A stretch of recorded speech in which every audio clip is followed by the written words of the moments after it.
Good morning, everyone.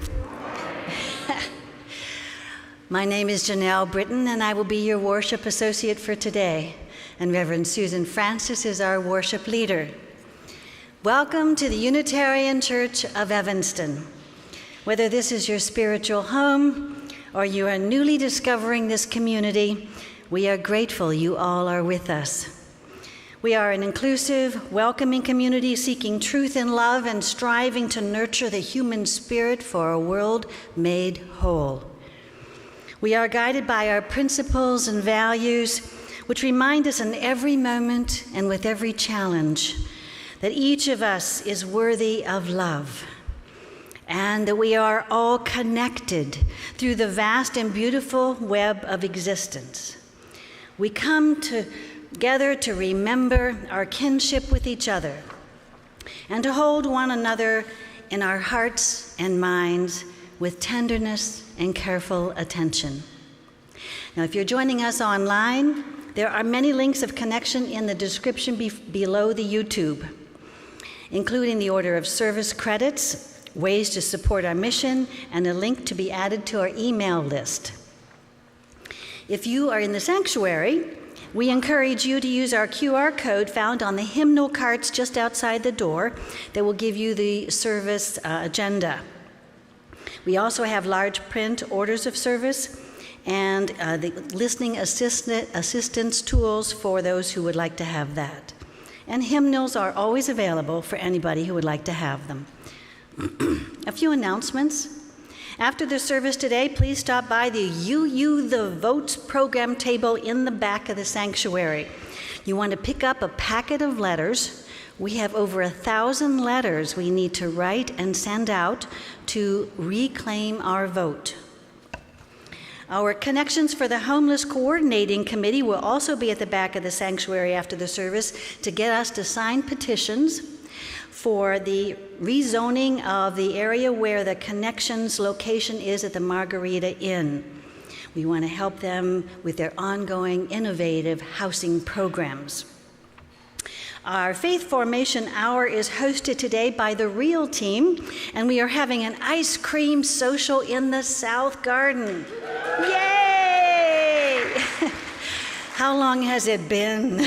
Right?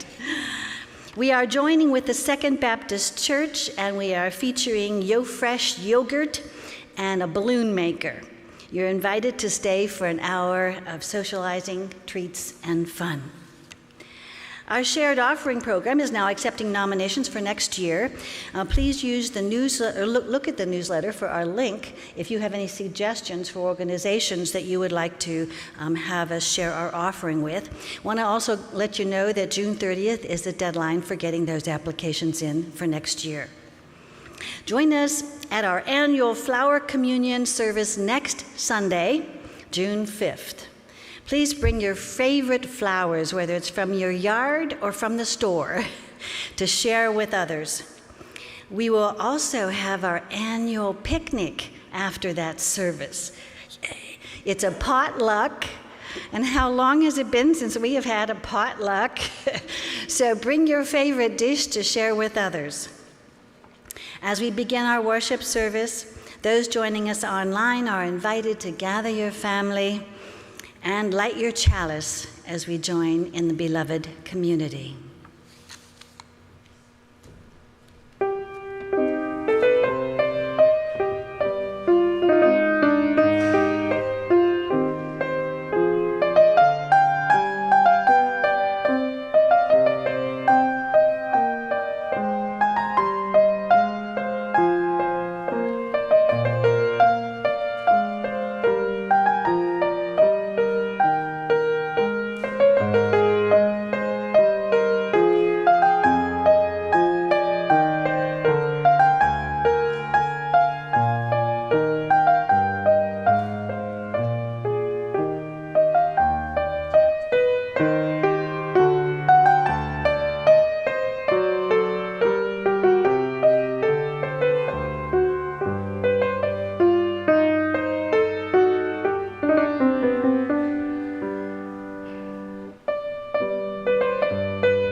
Thank you, Gregory. The Unitarian Church of Evanston resides on the traditional homelands of the Council of Three Fires, the Ojibwe, Odawa, and Potawatomi nations. These lands was recorded as being transferred from the local Potawatomi community to the United States government in 1829, and then was sold to white settlers. After decades of violent encroachment by the French, British, and the U.S. American settlers, the Potawatomi community had no choice but to sell before they were forcefully removed west of the Mississippi. The Chicagoland area is now home to one of the largest and most diverse urban Native communities in the United States. Our faith calls us to name these realities with honor and respect, as one small effort toward finding greater accountability, deeper relationship, and mutuality with contemporary indigenous communities. For the land which we use as sacred space, for the animals and plants that have been sustained by this land, and for our ancestors and descendants who are and will become part of this earth.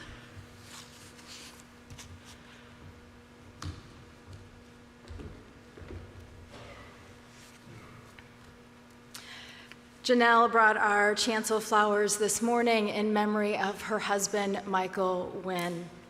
It has been 1 year since he got his angel wings, and we honor his life and his gifts. As Janelle lights the chalice, please join in saying the words by Reverend Gary Kowalski that are printed on the screen. With faith to face our challenges, with love that casts out fear, with hope to trust tomorrow, we accept this day as the gift it is, a reason for rejoicing. Please join in saying our words of covenant. Please rise. Love is the spirit of this church, and service is its law. This is our great covenant, to dwell together in peace, to seek the truth in love, and to help one another. Before our opening hymn, you are invited to turn to those near you, maybe someone you don't know very well, and to greet each other. If you are participating from home, please put a greeting in the chat if you haven't already.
Please be seated as we sing hymn 1009, which many of you know, Meditation on Breathing.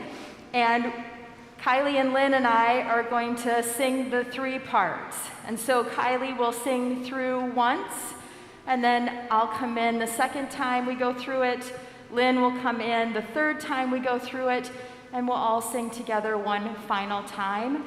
I know you know this hymn, so you are invited to join in at any time.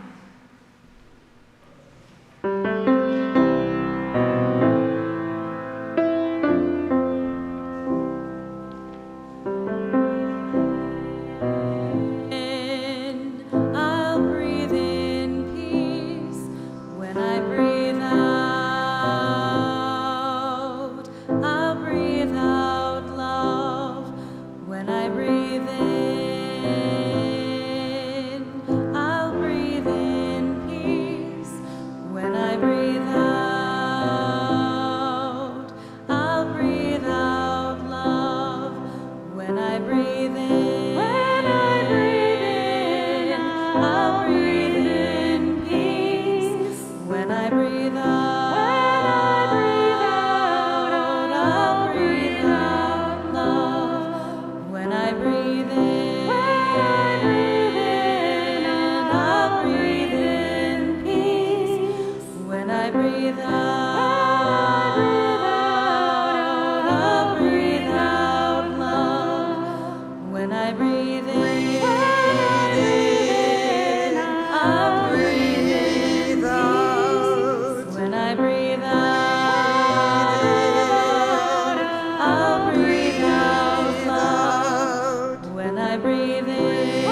This morning, we will light 5 candles to honor the deceased. If you are comfortable doing so, I invite you to stand if you know someone who falls into one of the 5 categories. And then you will be invited to speak their names aloud. If you are in the chat, you are invited to type the names into the chat. I invite you to center yourselves. Breathing in and out, becoming aware of your surroundings. Breathing in and out, becoming connected with everyone here today. Everyone who's here in person, everyone who is here online, knowing that we are all connected.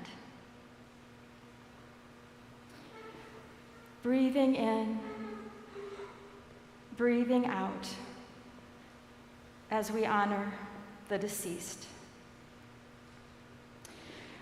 Breathing in, I invite you to rise as you think about those you know who have died while serving in active duty with a branch of the military.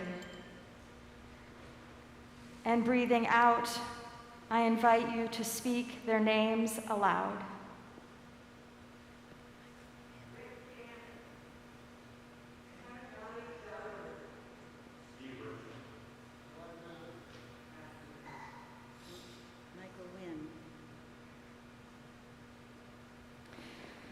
Breathing in, I invite you to rise as you think of those you know who have died in the past year. And breathing out, I invite you to speak their names aloud.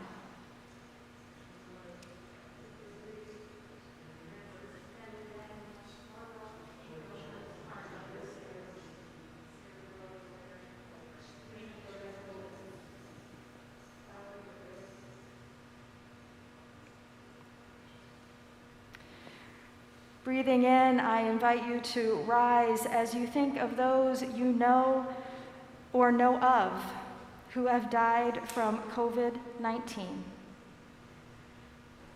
Breathing out, I invite you to speak their names aloud.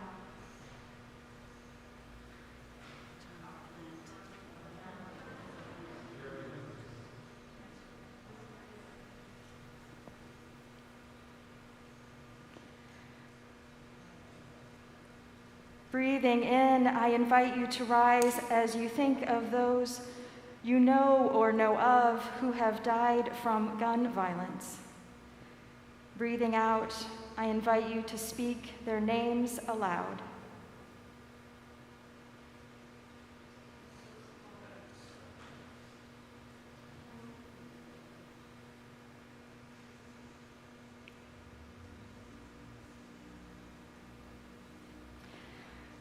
Breathing in, I invite you to rise as you think of the people in your life and over your lifetime who have died and you are remembering this day. And as you breathe out, I invite you to speak their names aloud.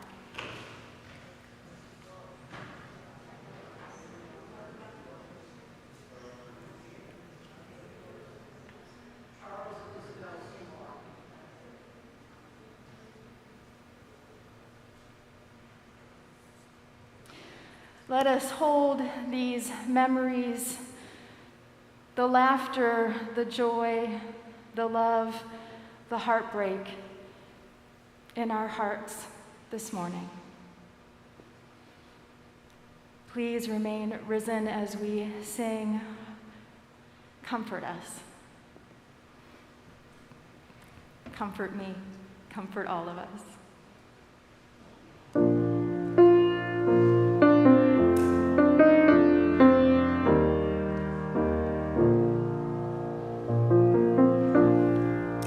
Comfort me,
As we share the story for all ages, it is entitled The Invisible Web by Patrice Karst, as adapted. The very best news ever has begun to spread all over the world, one heart at a time. Shout it out from the mountaintops. Every single one of us is connected to those we love by invisible strings. Just a minute, let me get the clicker here. Okay.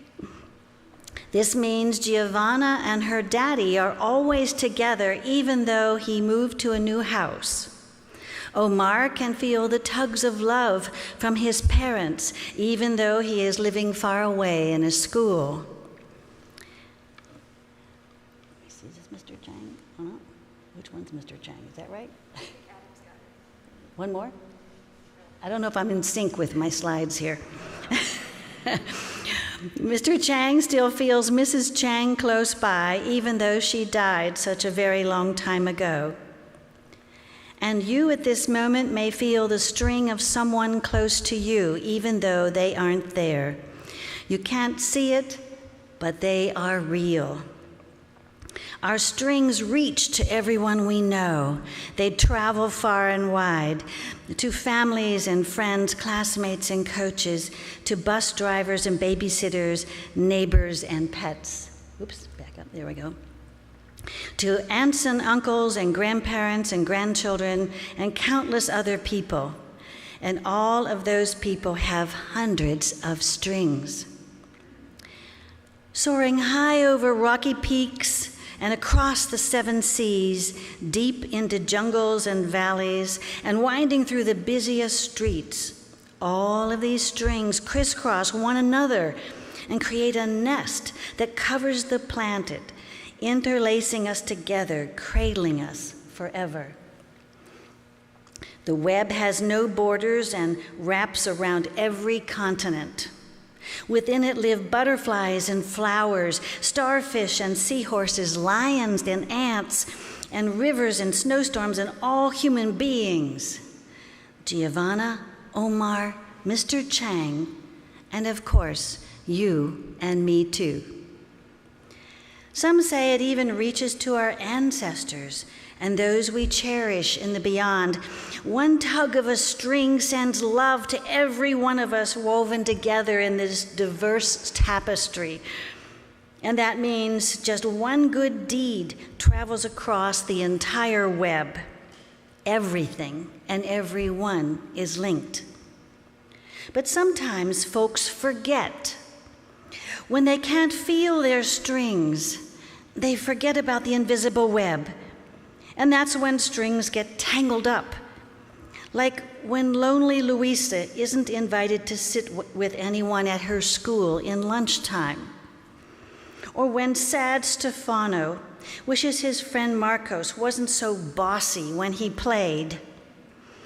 And when Mrs. Patel struggles at work without help and she just wants to quit.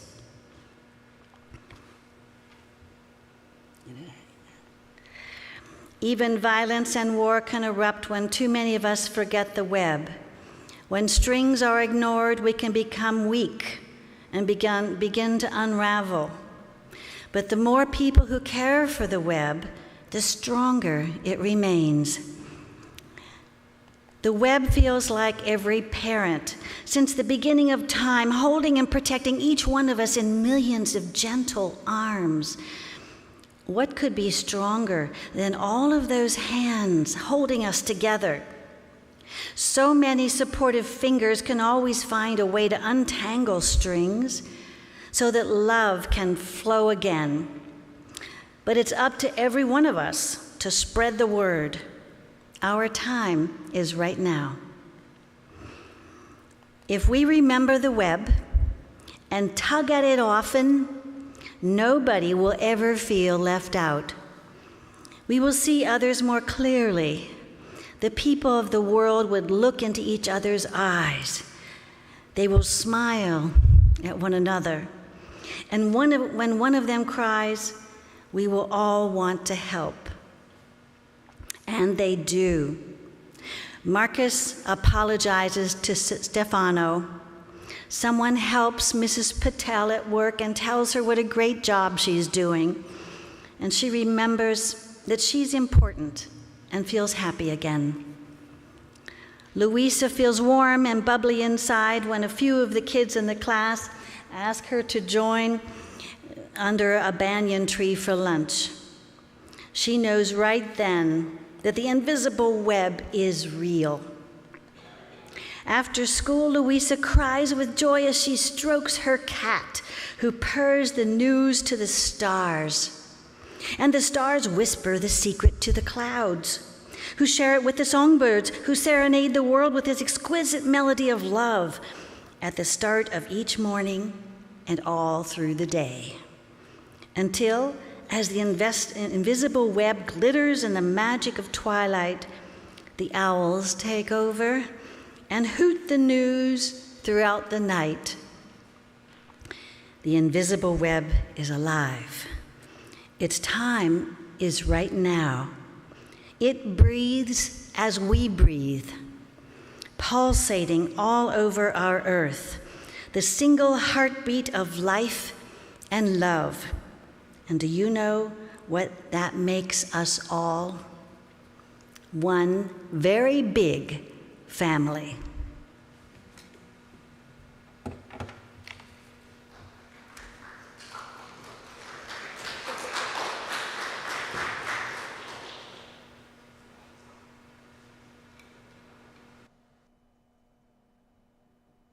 Keep your heart wide open,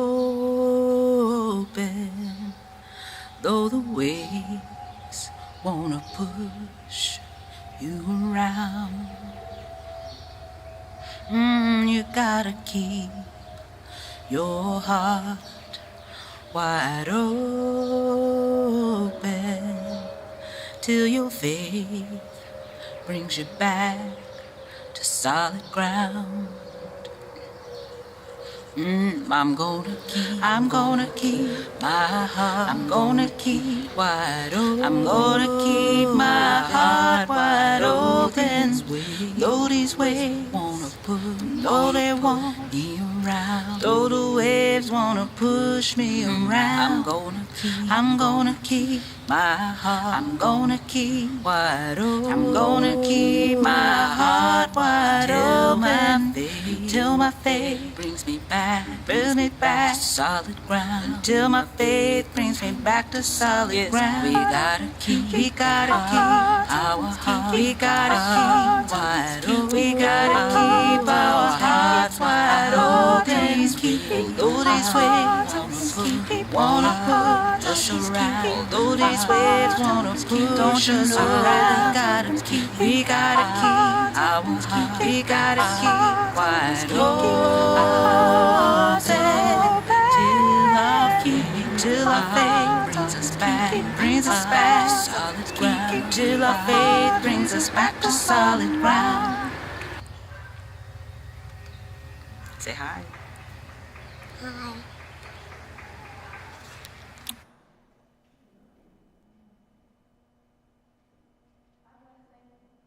I want to thank Janelle for doing the Story for All Ages, because when she showed up, Kathy needed to sub for Penny Doyle, who sprained her ankle and wasn't able to come for the nursery this morning. So Kathy needed to be in the nursery, and so Janelle hadn't had a chance to go through the slides, so she did a very good job.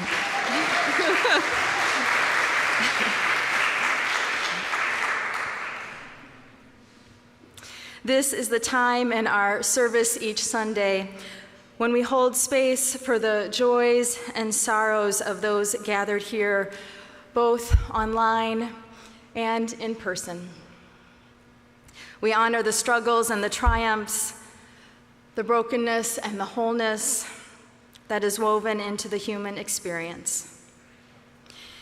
If you have a joy or sorrow that you would like spoken aloud, you may write it in the book that lives on the Joys and Sorrows table at the back of the sanctuary before the service, or you can submit it through the Google form that's found on the homepage of our website. During Sunday morning, you also may enter it on the live stream, and Reverend Eileen and I try to be able to see those, which means I have to get my phone.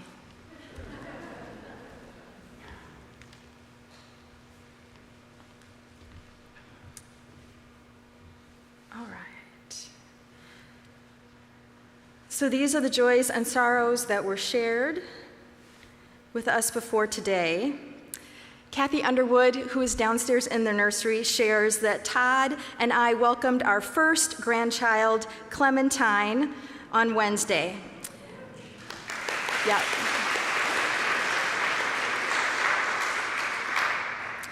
And that despite an emergency C-section, mom and baby are doing well. We are over the moon. And Reverend Eileen and I have these deep sorrows to share. Roy Carlson died last Sunday afternoon at Illinois Masonic Hospital. There will be a memorial for him along with his sister in New Jersey, where he is originally from. On Friday morning, Jerry Galick, who was a member of this congregation for more than 50 years, died after a difficult struggle with throat cancer. His wife Lorna welcomes cards and visits from friends. Information on a memorial will be forthcoming. Jo Jones died early this morning. Her daughter Elizabeth was holding her hand. We hold Harry, her husband of almost 70 years, and Jo's family in love and care. A memorial will be planned soon.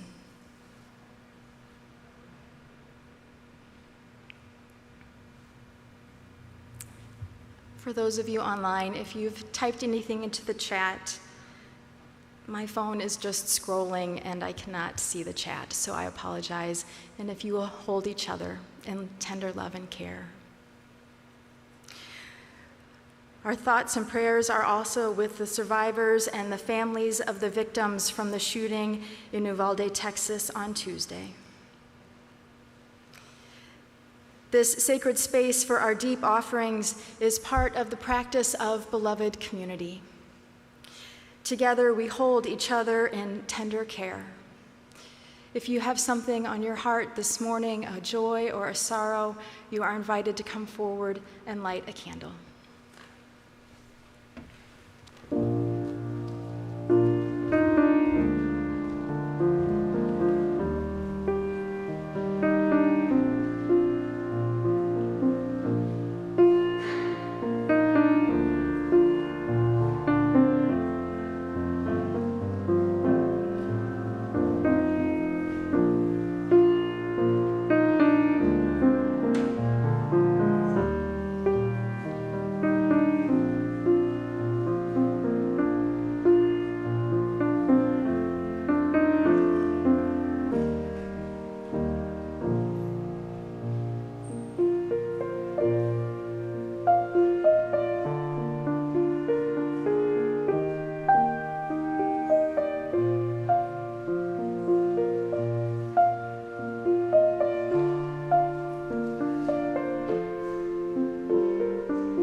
Please join me in an attitude of prayer and meditation as I share an adapted memorial prayer by Reverend Laura Horton Ludwig.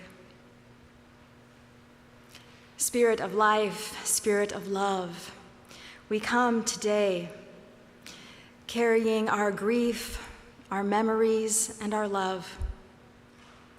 We gather together, reaching out with our minds, with our hearts, to join in this most ancient of human customs, honoring those who have died. In this moment, let us know that we are connected to all who have ever loved and mourned, going back through countless generations, reaching back into deep time as time stops for a moment, and we are one with the eternal mystery of life and death. Breathing in the stillness, let us ground down and feel the deep earth supporting us, the trees overhead sheltering us,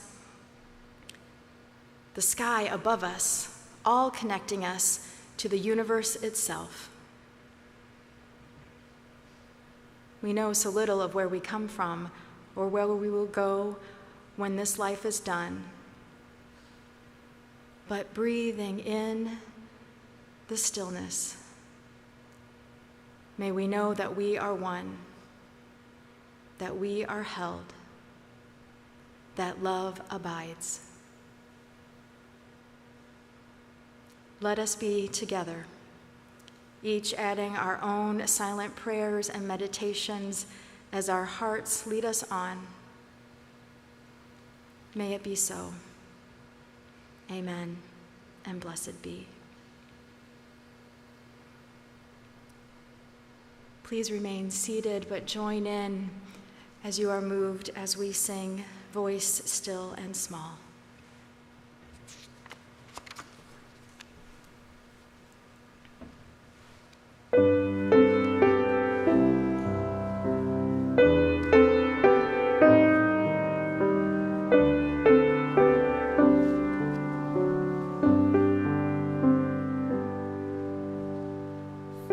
Still and small, deep inside all, I hear you call, singing. In storm and rain, sorrow and pain, still will remain, singing. Calming my fears, quenching my tears, through all the years, singing.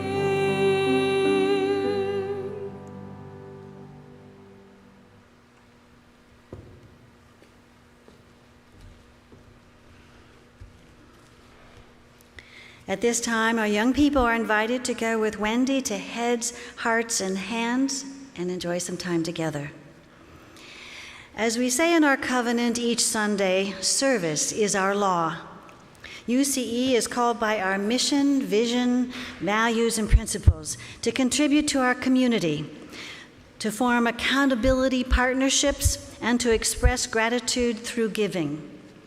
Today's offering will be shared with the Mother and Child Alliance, an organization that reinforces the safety net during and after pregnancy for moms, babies, and their providers to prevent HIV and other serious pediatric infections in newborns. If you're joining us from home or in the building, you may text to give, mail in a check, or give from our website. If you write a check, please indicate in the memo line of your check if it is for the shared offering, the pledge, capital campaign, flower fund, or some other giving. If you are in the sanctuary, we have returned to passing the collection bowls down the aisles, remember? the old way of going across on the aisles. So will the ushers please come forward and please give as generously as you are able, and may what you give bring you joy.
Thank you for your generosity.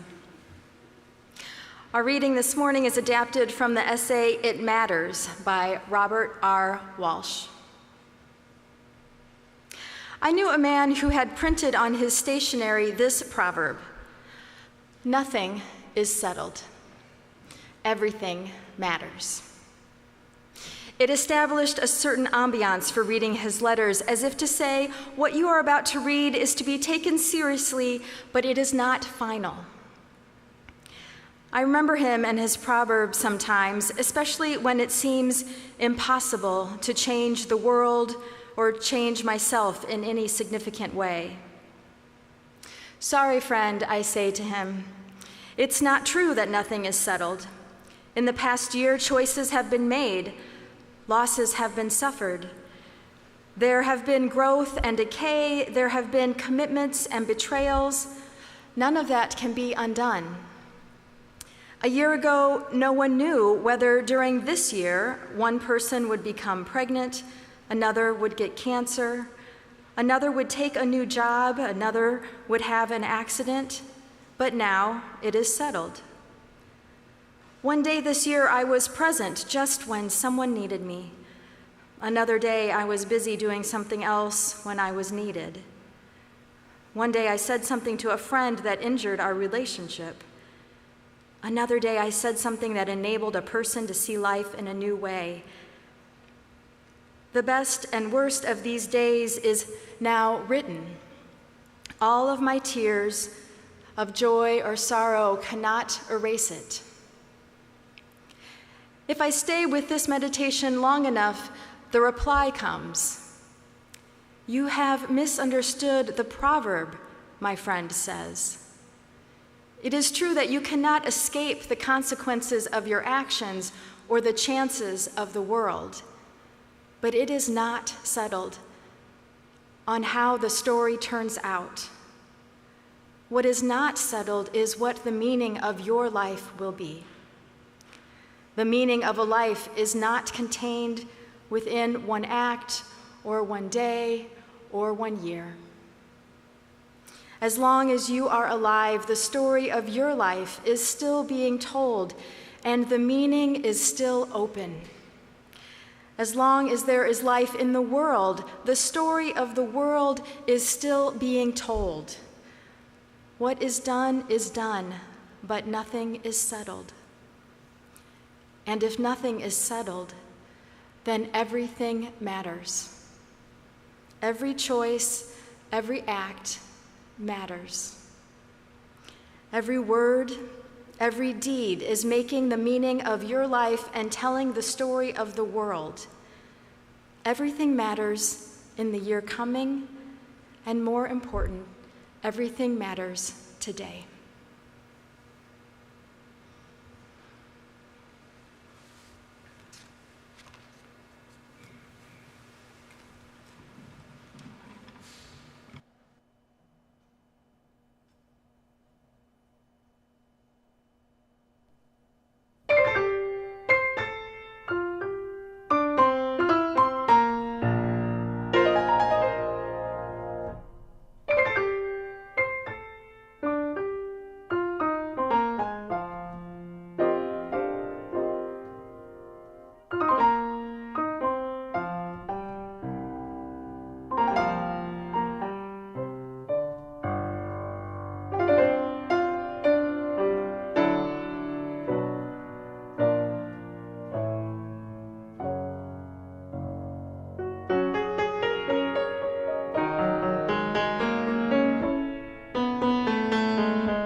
During my internship with you, I stood here on the Sunday after the shooting at the high school in Parkland, Florida on February 18th, 2018, when 17 people were killed. Today, I stand with you on the Sunday after the shooting at the elementary school in Uvalde, Texas, when 22 people were killed. And I am holding the complexity of being incredulous that this is still happening 4 years later, and thoughts that I'm not that surprised. My inability or unwillingness to comprehend that this is still happening has me feeling heartbroken and alternating between being completely numb. And my thoughts of not being that surprised have me feeling furious. Anger that runs for many years at the ongoing excuses of those in power who portray that gun violence is an individual problem to be solved one person at a time, one tragedy at a time, instead of being able to see the numerous societal problems in America and how they are interconnected and solvable.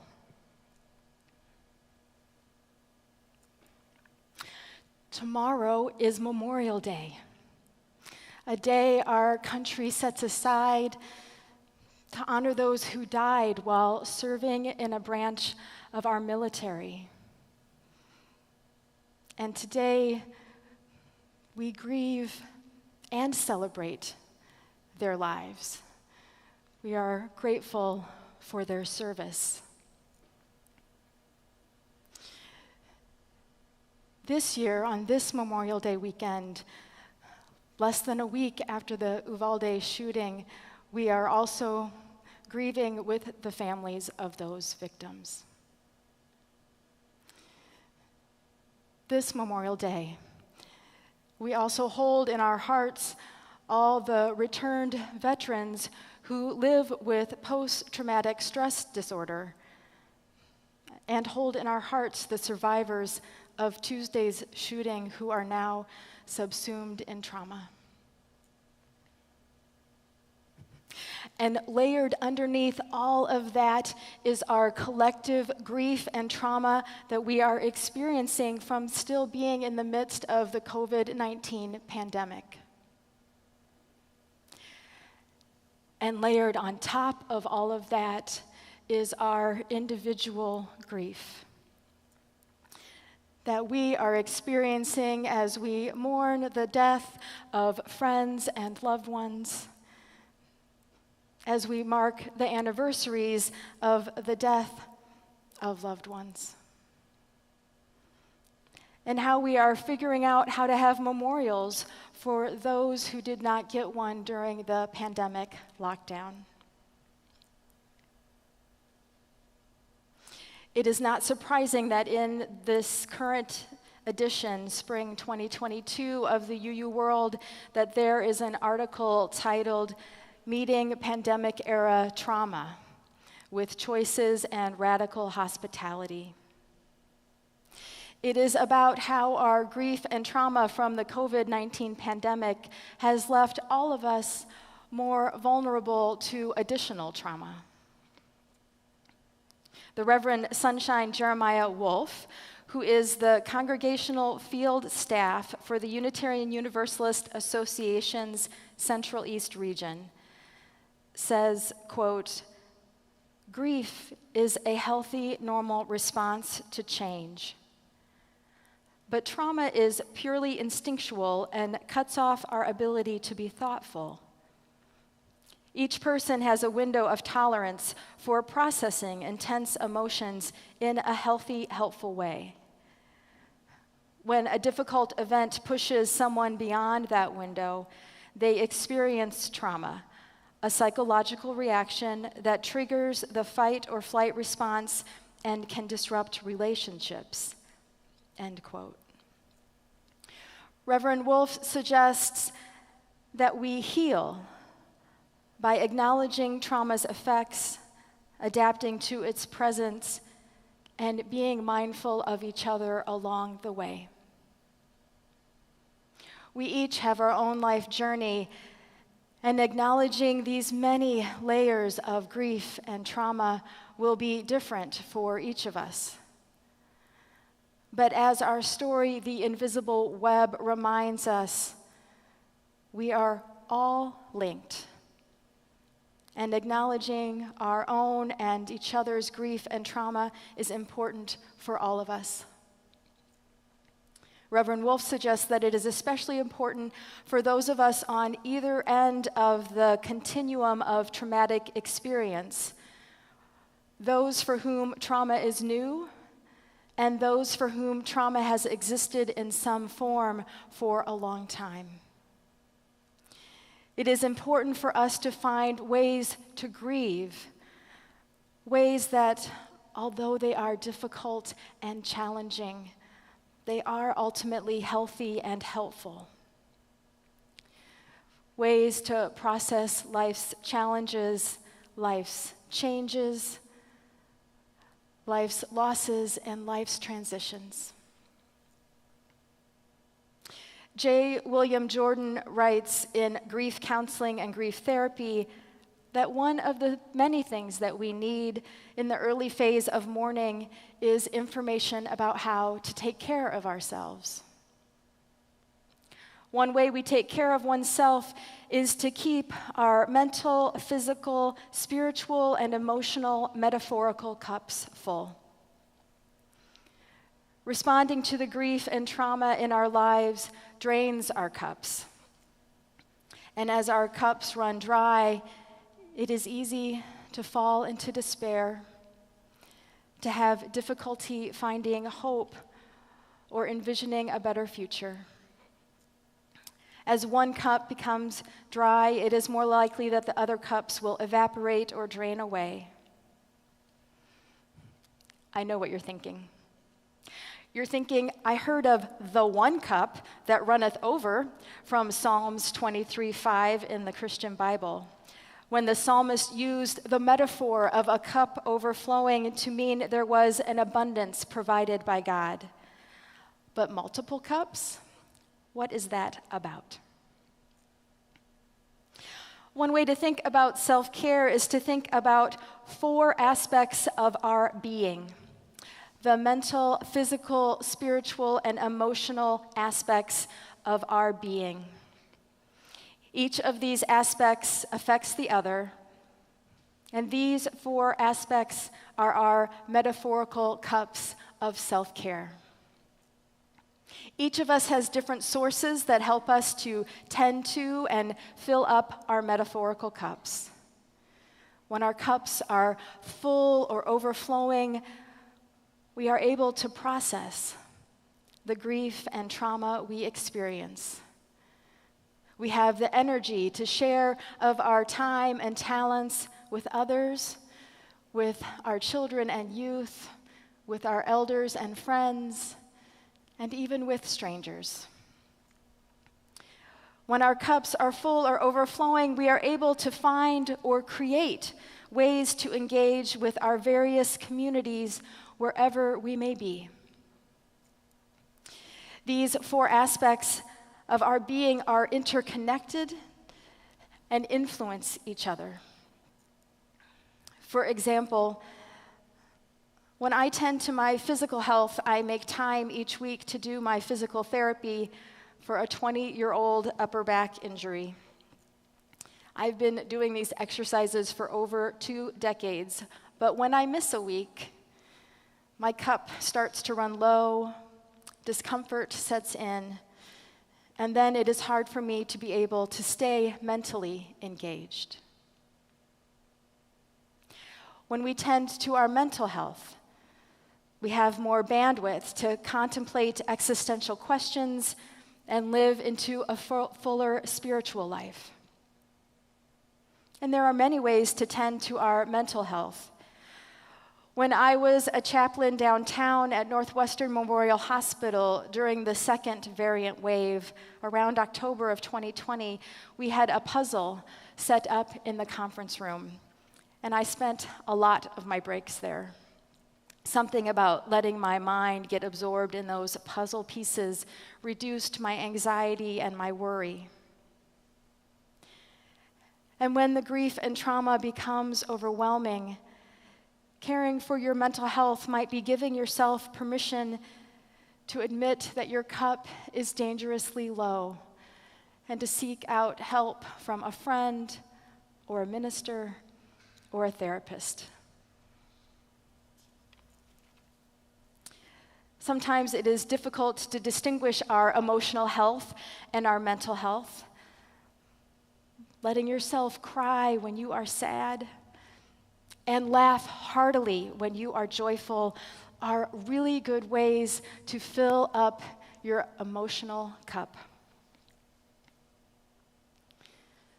Tending to your spiritual cup will look different for each of us, especially in our community where we have many different theological paths. For me, it is prayer that makes me feel more grounded and able to process my own hardships and celebrations and able to hold the joys and sorrows of others. Prayer for me is taking time to acknowledging what is happening to me, happening around me. It is honoring my feelings, my sadness, my joy, my heartbreak, my accomplishments. Figuring out that I can do this through prayer has given me a way to tend to my spiritual cup in any place at almost any time. And there are many ways to tend to our spiritual cups, to find the fortitude to move forward, to embrace hope again. One place to look for ideas is in the book edited by Unitarian Universalist Scott Alexander, titled Everyday Spiritual Practice: Simple Pathways for Enhancing Your Life. For each of us, our responses to grief and trauma will be different. They will be complex. In forming my response, I have thought about the proverb from our reading, that nothing is settled, everything matters. It reminds me that we cannot undo what has happened, what has caused our grief or our trauma, but that what we do next matters. How we care for others matters. How we engage with the world matters. And how we tend to the mental and physical and spiritual and emotional cups of our lives matters. As we honor our grief and acknowledge our trauma, I invite you to tend to the metaphorical cups of your being while remaining in community, while remaining in relationship, holding each other in care, encouraging each other in self-care, and being mindful of each other's grief and trauma. And so together, we will extinguish our candles,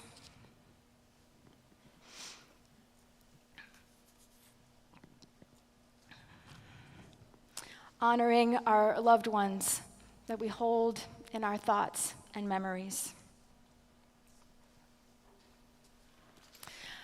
I invite you all to stand and to remain standing through our closing hymn.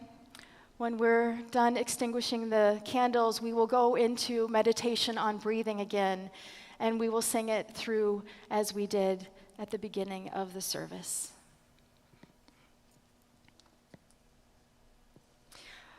We grieve for those who died in the line of duty during their military service.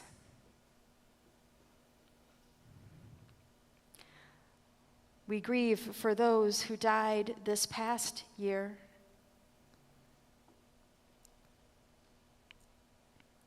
We grieve for those who died from COVID.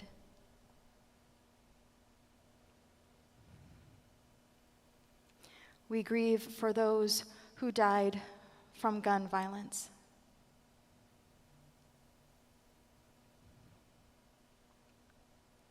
We grieve for those who have died during our lifetime who are in our hearts and minds today.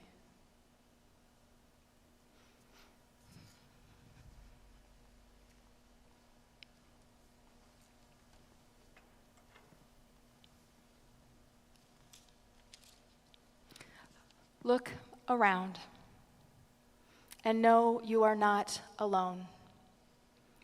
Reach out to your family, friends, as you grieve. Take time to fill up your mental, physical, spiritual, and emotional cups. Share your stories. Relive your memories. Hold on to the sadness and the gratitude.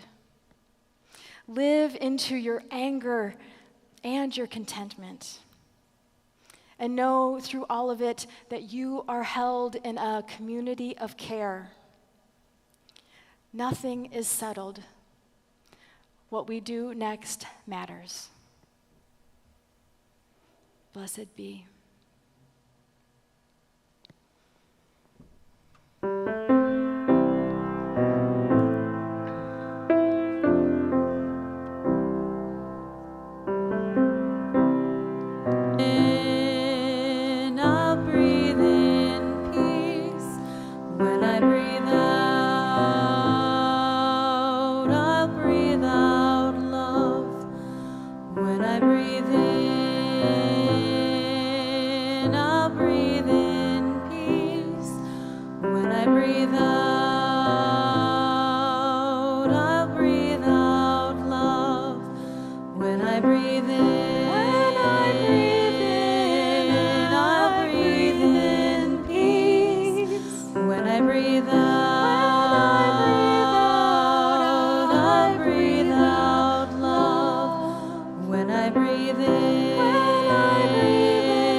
As Janelle extinguishes the chalice, please join in saying the words printed on the screen by Reverend Judith Meyer. This is what we do with our faith.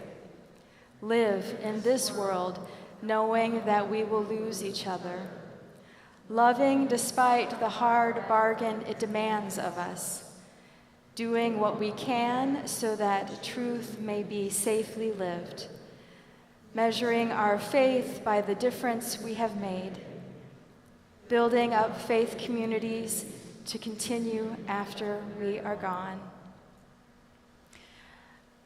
Before the benediction, I just want to say thank you for being here, for being engaged, for being together. I invite you to stay for our ice cream social and to continue that sense of community. You are part of this community which loves you and embraces you. As you move into your days and months ahead, may you receive the time and energy needed to let yourself grieve, to focus on healing, and to seek out the hope and support needed to fill up your cups. Blessed be. Go in peace.